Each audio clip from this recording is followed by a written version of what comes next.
Parce que comme il y a un dévoilement divin, alors il ne faut pas que mon corps, il soit un obstacle. Comment je vais faire que mon corps ne soit pas un obstacle? En le réjouissant aussi. Si mon corps, il est dans les délices, le Shabbat et les fêtes, à ce moment-là, il n'est pas un obstacle. À Purim, ce n'est pas simplement le corps qui ne doit pas faire obstacle, c'est aussi quoi? Intellect. Pas simplement le corps, et l'intellect aussi doit faire obstacle. Je ne peux pas rester à Purim dans ma logique. Pourquoi? Parce que, étant donné qu'il y a un dévoilement divin qui est d'ordre de l'infini, je ne peux pas laisser fonctionner mon esprit qui est, par définition, le fini, le rationnel, le cartésien. Donc on va boire jusqu'à quoi? Jusqu'à combien on boit? À Deloyada. C'est pas jusqu'à que quelqu'un il se roule dans les rues. Il fait des calipettes dans les rues. Ou non. Non, non, non. On boit, il y a une limite qui est déterminée. C'est quoi? Quelle est la limite? Non, c'est compliqué. On n'arrive plus à distinguer entre Aaron Raman et Baruch Mordechai. Je veux les voir si vous n'avez pas vu. Entre Aaron Raman et Baruch Mordechai. Qu'est-ce que c'est que cette définition-là bizarre? Hein? Qu'est-ce que c'est ces définitions bizarres? Je n'arrive plus à différencier entre Aaron Raman et Baruch Mordechai. Dites-moi, est-ce que Haman, c'est un rachat? Ah oui, c'est un rachat. Mais c'est grâce à lui qu'on a réussi à faire la Torah. Mais c'est grâce à lui. Ça veut dire que dans la vie, le Esther, quelle est l'expression la plus forte, la plus violente, on peut dire, du Esther Panim de Purim? C'est Haman. D'ailleurs, vous savez que Haman, on frappe. Bon. Mais pourquoi on s'acharne sur Haman plus que Achashverosh? La Gemara nous dit que Achashverosh, il haïssait les Juifs plus que Haman. Alors pourquoi on s'acharne tellement sur Haman? C'est Haman qui tout était de sa tête. Achashverosh j'étais bête, il ne pouvait rien faire. Je vous pose une question plus grande. Il s'appelle Haman comment? Agagi. C'est qui Agag? C'est le roi que Shaoul n'a pas tué. C'est le roi que Shaoul n'a pas tué et qu'il a eu une nuit après une relation qui a fait enfanter plus tard le roi. C'est Agag qui, combien diront pas 1000 ans, mais 700 ans avant. Ouais, comment ça fait? 700, 800 ans avant. Agag, c'est bien avant. Hein. Mais il a appelé Haman à Agagi. Et pourquoi? Et ce Haman à Agagi, là, on l'appelle Agagi parce qu'il est descendant d'Amalek. Dites-moi, pourquoi on veut tellement Amalek? Qu'est-ce qu'il nous a fait? Les Égyptiens. Il a refroidi. Ils nous attaquent par le Sechel. Encore, ils nous ont refroidi, ouais, c'est vrai. Ils nous attaquent par le Sechel. Ils nous attaquent par le Sechel. Ah, je vois que les filles sont au niveau ici. Ils nous attaquent par le Sechel. Malgré qu'il y a des peuples qui nous ont fait beaucoup plus de mal. Prendre des enfants, prendre les enfants, les jeter au Nil, les mettre même, en les utiliser en briques quand ils montent une brique, etc., etc. C'est horrible, mais l'âme c'est plus important. L'âme c'est plus important. Non, parce que c'est que les êtres humains, c'est déjà juste La spiritualité. Parce que si on tue l'âme, je veux dire, toute la descendance elle est tuée, alors que là si on tue si on tue le corps, bah, non mais il y en a d'autres. Je veux dire, la présence divine. Je veux dire. Non mais tout ce que vous dites c'est juste, mesdemoiselles, tout ce que vous dites c'est juste, mais je vais le renforcer. Il y a deux manières il y a deux sortes de haine. Il y a une haine qui vient d'un intérêt, qui vient d'une réaction, qui vient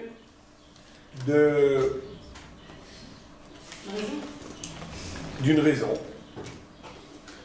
Je n'aurais peut-être pas le mot raison, j'aurais dit d'un intérêt. Il y a une haine qui n'a pas d'intérêt. Achashverosh, au début, il a hissé. Vous savez qu'est-ce qui a donné ordre d'arrêter la construction du Beth Amikdash quand on construit avec Arachvérosh. Il a eu les Juifs. Il a eu le Beth Amikdash. Il utilise les ustensiles du Beth Amikdash à son michté. Il s'habille en Kohen Gadol. Après ça, à la fin de la Megillah, qu'est-ce qu'on voit? Ben, tout s'est inversé. Esther, c'est sa femme, entre parenthèses. Tout s'inverse. Il va nommer Mordechai, il va donner un poste à Mordechai très haut. Tout va chez Achashverosh avec quoi? Son intérêt. Qu'est-ce qui l'arrange? Tous les autres, les Égyptiens, tout ça, c'est par rapport à si ça les arrange, c'est-à-dire si de les haïr ça l'arrange, il va les haïr. Si de les aimer ça l'arrange, il va les aimer. Chez Amalek, c'est une haine innée, c'est une haine idéologique. Idéologique. Amalek ne supporte pas Am Israël. Pourquoi? Comme ça. Non, c'est pas comme ça. Il supporte pas Am Israël. Pourquoi? Parce que Am Israël est exactement l'inverse de son essence. Amalek dans son essence. Amalek dans son essence, qu'est-ce qu'il veut dans le monde? Il veut créer. Qu'est-ce qu'il veut Amalek? Créer un écran, une barrière entre le ciel et la terre. La notion de lien entre le divin et l'homme, entre le ciel et la terre, c'est quelque chose qui est l'inverse de son essence. Qui est-ce qui dans le monde a pour mission et dans son essence l'inverse, c'est-à-dire de dévoiler la divinité dans le monde? C'est Am Israël. Il haït Am Israël, pourquoi? Parce que c'est exactement le contraire.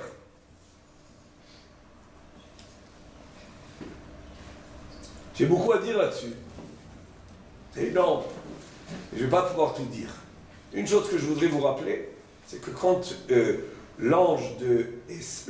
ministre de Esav vient s'affronter à Yaakov Avinu, cette fameuse nuit-là, vous vous rappelez, hein? Là, il va terre Yaakov Levado avec Ishimo. Et Yaakov, alors, Yaakov, il dit, l'ange qui est le ministre de Esav, et Esav, c'est le grand-père d'Amalek. Vous vous rappelez, hein? Esav, c'est le grand-père. Qu'est-ce qu'il dit l'ange à Yaakov? C'est l'autre, maintenant, je dois rentrer. Yaakov lui dit, non, mais tu rentres, mais à condition que tu me bénisses. Vous vous rappelez? Ouais. Lo ashalecha ki im berachtani. Je ne vais pas te laisser partir si tu ne me bénis pas. Et l'ange dit, mais laisse-moi partir. Qu'est-ce qu'il a, l'ange? Il est si pressé là. Il devait faire son tour de garde. C'est son tour de garde de quoi dans le ciel? De faire son chant. Chanter. Ah, le ministre des Saves, il chante avec les anges dans le ciel. Ça vous a jamais gêné? Tous les anges, ils chantent au ciel. Il a une place dans le ciel de chanter avec les anges, des louanges d'Hachem. Le ministre des Sav, Sar Shel Romi. Quelle est la réponse? Ils accomplissent la volonté d'Hachem en faisant du mal aux Juifs. C'est quoi chanter? C'est quoi chanter? Oui. Vous connaissez le passage qui dit dans Teilim, Hashamayim, Mesaperim Kevodel, Umaaseh Yadav, Harakia, Yom Leyom, Yamia Omer, Velaila Lelaila, Kavedat, En Omer. On vient de dire. Non, on vient de dire à Shamaïm Misaprim Kevodel, Umaaseh Yadav, Harakia, que quoi? Que le ciel chante Hachem, que la terre chante Hachem, et qu'est-ce qu'on nous dit après? Enomer Ben Dvarim. C'est quoi Enomer Ben Dvarim? On n'entend aucune parole. Tu viens de dire qu'il chante. C'est quoi le chant d'Hachem? La réalisation de sa mission, c'est ça le chant d'Hachem. Quand un homme il réalise sa mission, c'est ça le vrai chant d'Hachem. Tous les ans ont une mission réalisée. C'est ça leur chant. Et le ministre de Esav, il a aussi un chant. C'est quoi le chant? C'est de réaliser sa mission. C'est quoi la mission? Faire du mal. Se me confronter pour stimuler le bien.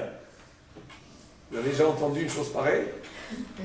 Le Yetzer Hara, quand le Yetzer Hara il a été créé, quand l'homme il a été créé, qu'est-ce qui était dit? Iné Tov Meot. C'est quoi Iné Tov Meot?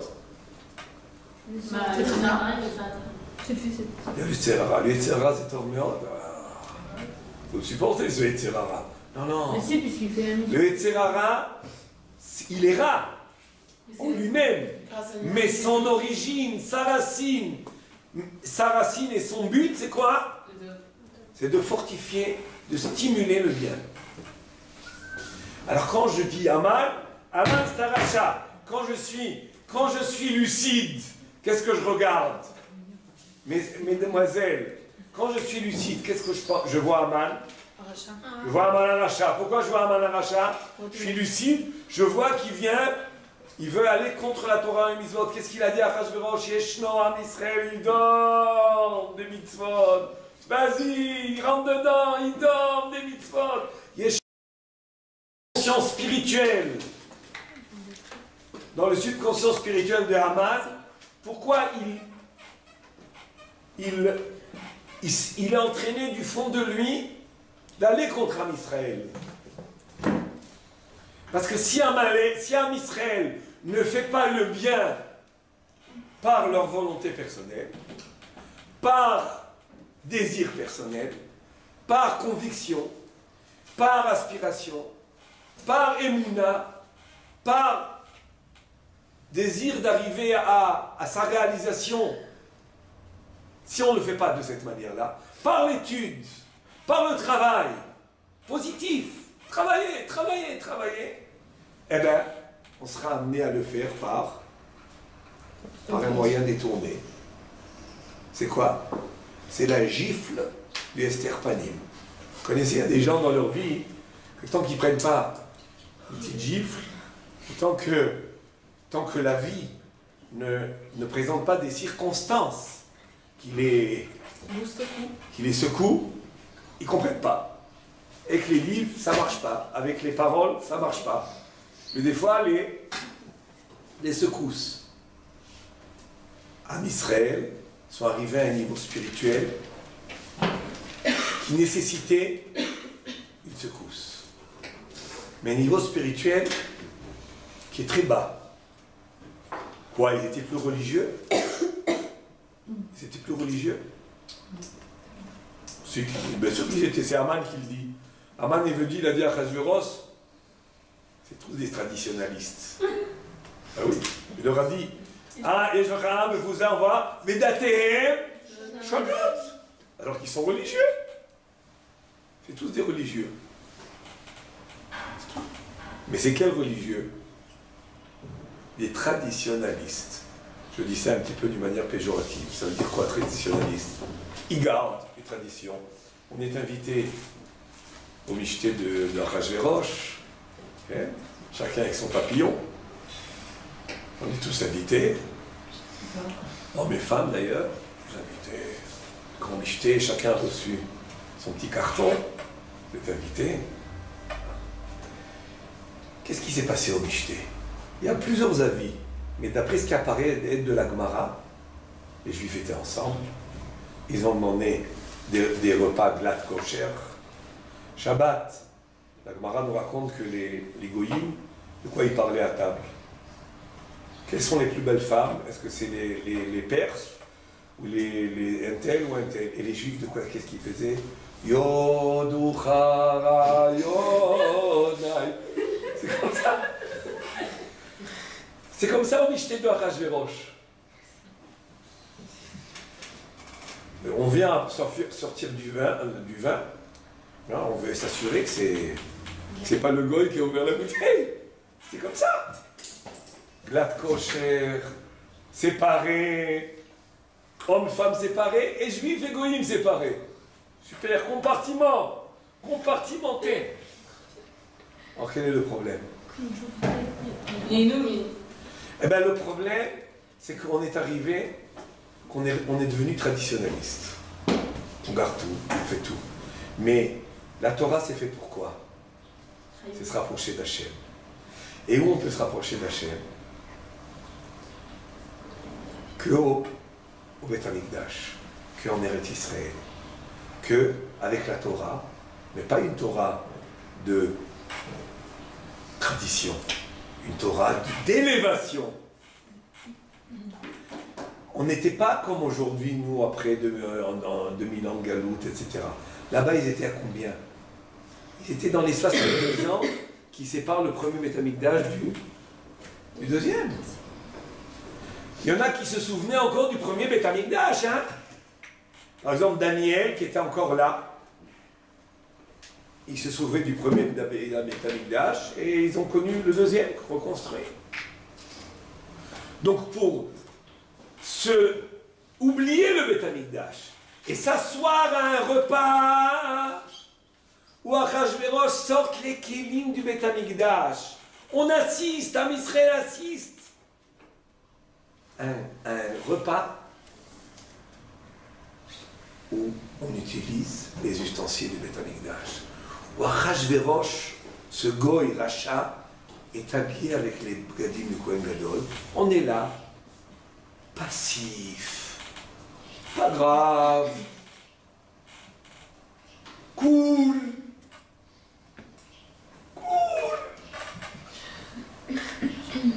c'est grave, c'est grave. Pourquoi vous faites, pourquoi vous chantez Yoduchara Yonai? Traduction. Parce que vous voulez vous absorber la sainteté du Shabbat. Parce que vous voulez vous sentir proche et collé à Hachem. Et voilà qu'on utilise les mêmes mitzvot, les faits avec quel sentiment, avec quelle approche. On garde la tradition. Ça a été la raison pour laquelle il a décrété Chas v'Shalom l'extermination d'Am Israël. C'est terrible à l'entendre, mais c'est comme ça.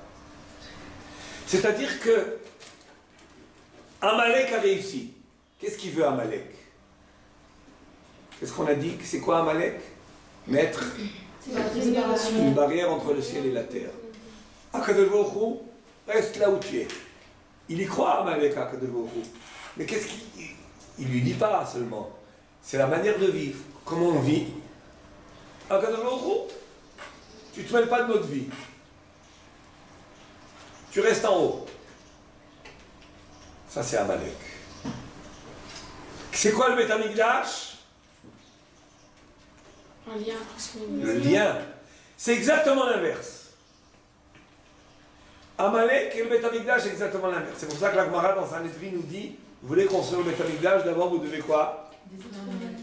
Enlever Amalek. Parce qu'il est exactement l'antithèse.